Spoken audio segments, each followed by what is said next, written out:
అండి నమస్తే. మీరు చూసిన ఈ ల్యాండ్ వచ్చేసి ఈస్ట్ ఫేసింగ్ అండి. కొలతలు వచ్చేసి 34,55 కొలతలు. ఈస్ట్ ఫేసింగ్ గజం 35,000 చెప్తున్నారు. శక్తినగర్లో ఉంది. లిటిల్ బార్గింగ్ ఉంది, మాట్లాడుకోవచ్చు.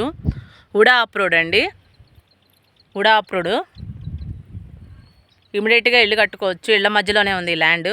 కన్స్ట్రక్షన్ చేసుకుంటాక ఆల్రెడీ ఇక్కడ కన్స్ట్రక్షన్స్ జరుగుతున్నాయి. మీరు కొంచెం అబ్జర్వ్ చేసినట్లయితే ఇదిగోండి కన్స్ట్రక్షన్ జరుగుతున్నాయి. తూర్పు ఫేసింగ్ ఉడా అప్ రోడ్, 33 అడుగుల రోడ్లు అండి. రోడ్లు కూడా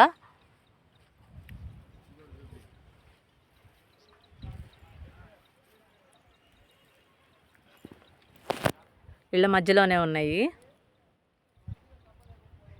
మరొకసారి చెప్తున్నానండి కొలతలోని రేటు. కొలతలు వచ్చేసి రోడ్డు ఫేసింగ్ వచ్చి 34, లోతు 55. నంబర్ 1 కొలతలు అండి. కన్స్ట్రక్షన్గా బాగుంటుంది కొలతలు ఇవి. ఇళ్ళ మధ్యలోనే ఇమీడియట్గా ఇల్లు కట్టుకోవచ్చు. గజం 35,000 చెప్తున్నారు. లిటిల్ బార్గింగ్ ఉంటుంది, ఏదైనా మాట్లాడుకునే అవకాశం ఉంటుంది. మా దగ్గర ల్యాండ్సే కాదండి, ఇల్లు, అపార్ట్మెంట్స్, పొలాలు A to Z ఉంటాయి. మీకు వీడియోలో చూపించలేని కొన్ని ప్రాపర్టీస్ కూడా ఉంటాయి. మీకు ఏదైనా కాల్ చేస్తే ఫుల్ డీటెయిల్స్ అనేది ఇస్తాము. మీకు ఏ ఏరియాలో ప్రాపర్టీ కావాలన్నా మేము ఇప్పిస్తాము. Please subscribe Anjana real estate properties.